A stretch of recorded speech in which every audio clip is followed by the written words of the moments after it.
Muito boa tarde. Hoje venho falar sobre um assunto que é particularmente querido. É um assunto novo para mim, no ponto de vista da questão da ação climática. Todo o meu percurso tem sido feito na área das estruturas da monitorização e há cerca de 4, 5 anos. Quando eu digo recente, porque eu já comecei com monitorização há 25 anos. 20, 25 anos. Mas esta área é uma área mais recente que permitiu... Tive aí alguns projetos aprovados a nível internacional que permitiu acelerar o processo de aprendizagem e vou hoje tentar resumir um pouco as principais conclusões que nós já conseguimos obter até o momento. Isto é um trabalho que é de forma contínua, mas já dá para ter algumas conclusões. A primeira parte eu vou focar um pouco nas infraestruturas de transporte, a última parte está focado na questão das pontes, porque foi nas pontes que nós tivemos projetos de investigação. Eu sou engenheiro civil de estruturas, não sou climatologista e vou acreditar naquilo que eu leio, naquilo que eu ouço. Portanto, tenho tido pessoas que percebem sobre o assunto a trabalhar comigo, nomeadamente o professor Filipe Duarte Santos. E, portanto, tudo indica que a influência humana no sistema climático é clara. Há emissões antropogénicas que estão a alterar os sistemas humanos por nós construídos e os naturais. Há aqui uma grande questão que é quanto à incerteza da magnitude das alterações, mas parece que não há dúvida quanto à tendência. Portanto, eu estou aqui para falar um pouco sobre a tendência, que é aquilo que é importante neste momento para nós, enquanto engenheiros civis. As infraestruturas são estruturas particularmente afetadas pela questão das alterações climáticas, porque são geralmente construídas para 100 anos, no caso particularmente das pontes.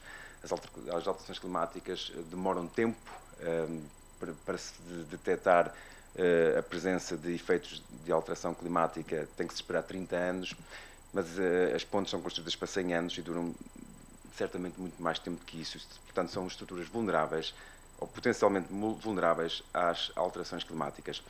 Para nós, cabe-nos fazer a adaptação, uma vez construídas, de forma inteligente, optimizada no tempo.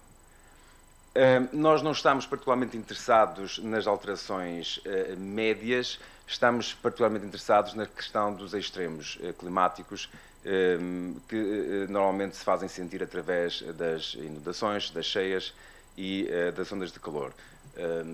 Para nós, uma diferença de 2 graus do ponto de vista de diferença média na temperatura não é relevante, mas os extremos associados a essas alterações climáticas para nós são mais importantes.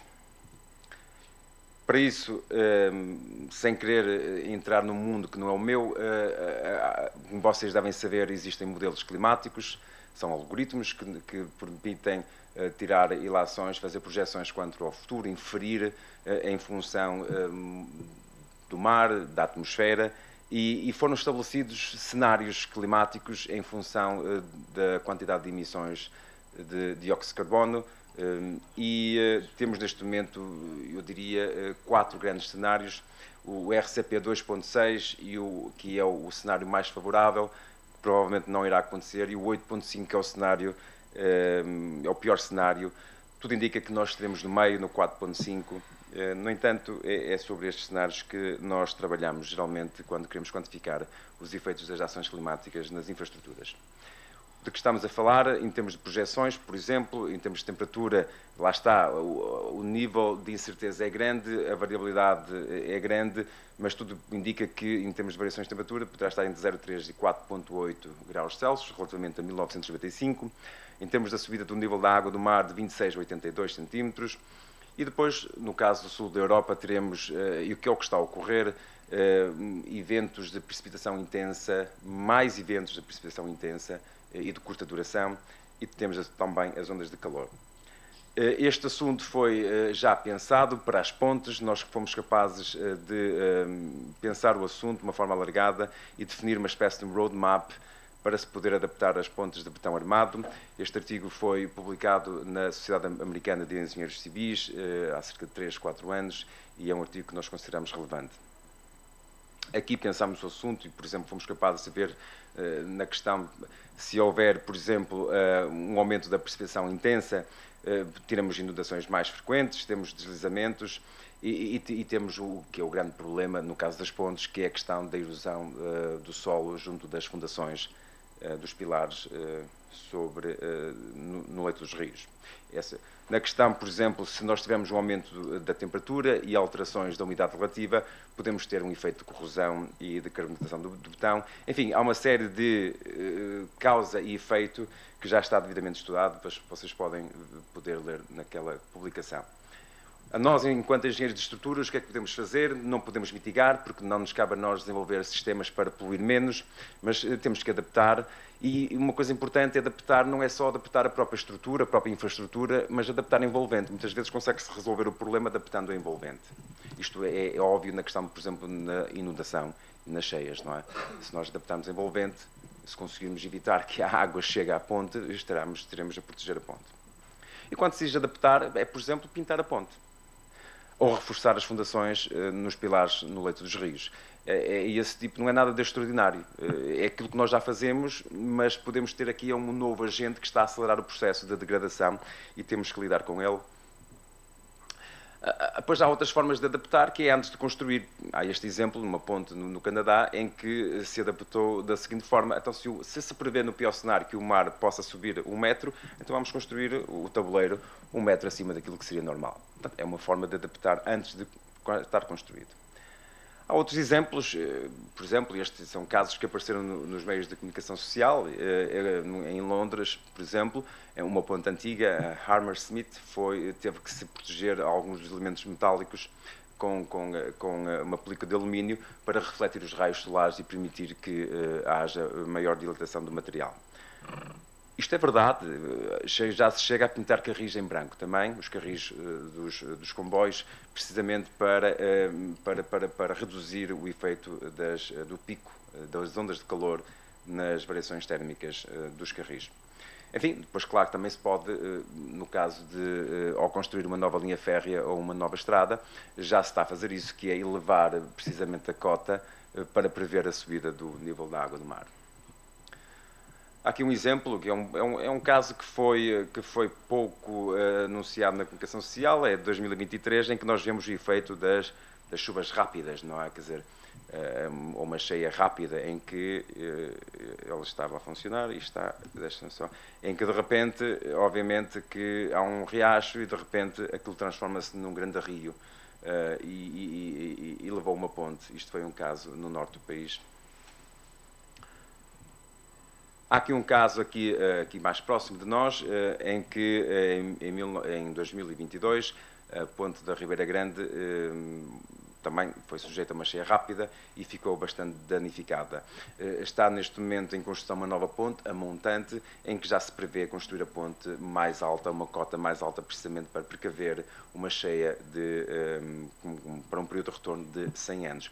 O que está aqui a acontecer, tudo indica, eu sou engenheiro civil, ainda acredito que sejam necessários mais estudos, mas tudo indica que eventos que estavam associados a períodos de retorno de 100 ou 50 anos, antigamente, há 20, 30 anos atrás, agora podem estar associadas a cheias com período de retorno de 10 ou 20 anos. Portanto, esse fenómeno poderá estar a acontecer, mas, mais uma vez, eu não sou ambientalista, também não estou aqui para prever o cataclismo, portanto, estou aqui para ser realista e tentar perceber o problema e agir com o tempo.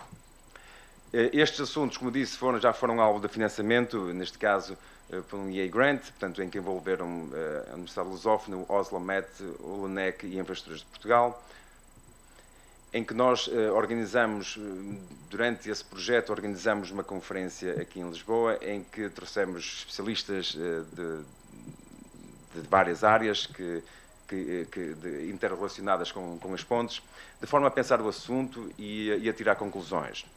O que é que nós concluímos? Que adaptar não é apenas um desafio técnico, é uma decisão económica e estratégica, que tem um investimento inicial, que muitas vezes é grande, e cujo retorno só vem a longo prazo. É aquilo que os políticos não gostam, e é um grande problema. O grande problema da adaptação é essa.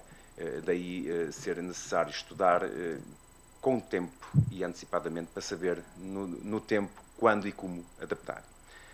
Intervir, como eu disse, não é só intervir na estrutura em si, intervir na envolvente. Muitas vezes reabilitam-se espaços e essa reabilitação desses espaços pode ser feita num enquadramento mais alargado em termos de variáveis de análise, incluir, por que não, a questão das alterações climáticas. Outra questão é que as medidas de adaptação, cada vez mais isso está provado, depende da estrutura e depende do sítio, da região. E, portanto, isso é algo que deve-se ter em conta, que duas estruturas próximas uma da outra podem não ter as mesmas medidas de adaptação porque são de materiais diferentes. E, portanto, isso é algo a ter em conta também.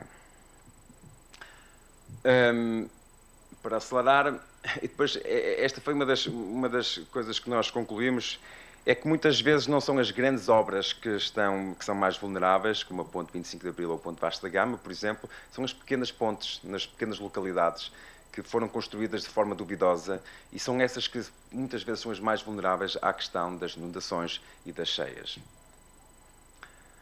As câmaras municipais têm um papel extremamente importante nesta questão porque intervêm no território. Portanto, se temos as pequenas pontes regionais, muitas vezes os proprietários dessas pontes são as câmaras municipais.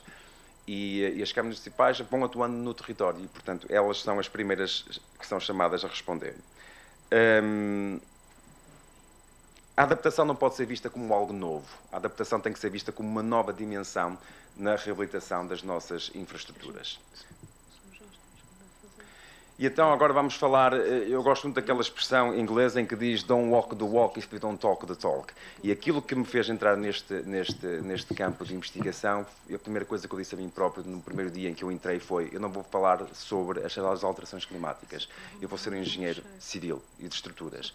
E portanto o que eu vou fazer é encarar a questão da alteração climática como uma nova ação. E vou estudar o efeito dessa ação nas nossas infraestruturas. Quantificar. E foi isso que nós já conseguimos fazer. Nós já conseguimos quantificar o efeito. Eu já sei o que é subir 5 graus. Se subir 5 graus e se houver mais ondas de calor, eu já sei do ponto de vista de deslocamentos e de tensões no material e na ponte, que efeito é que isso tem. Isso foi uma das grandes motivações, como eu disse, que me fez entrar neste campo.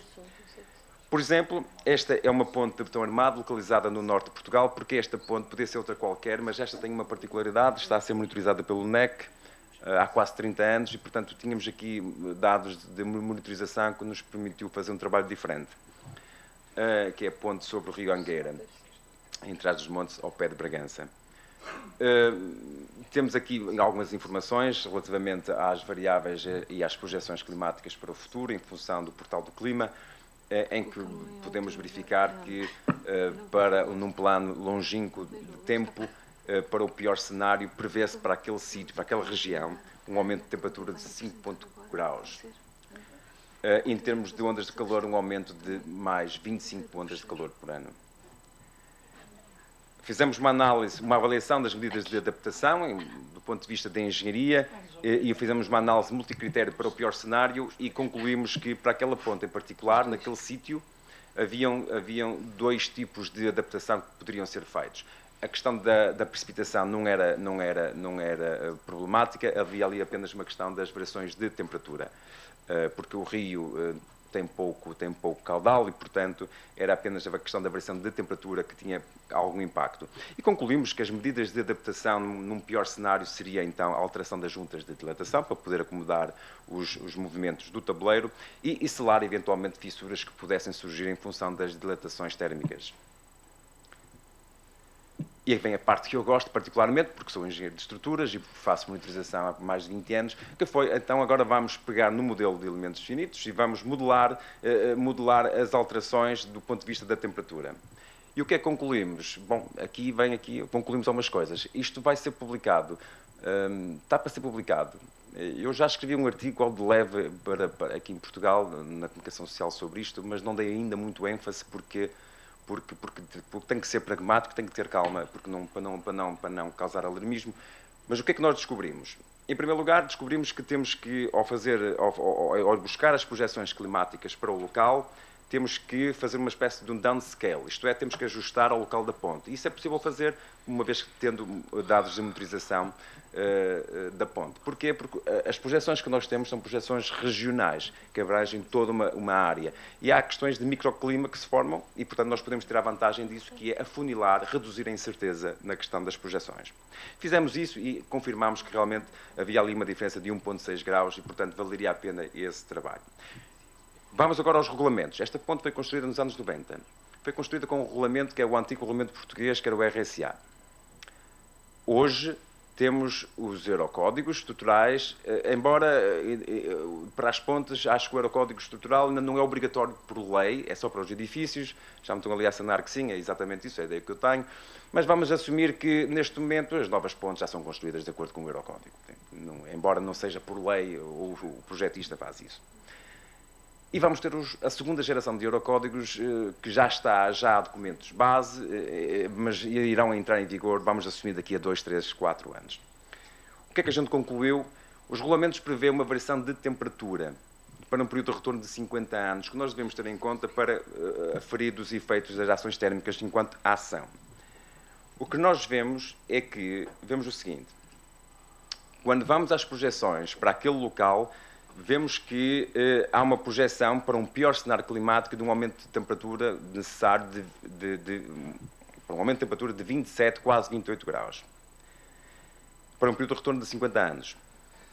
O regulamento português dizia para se considerar 15.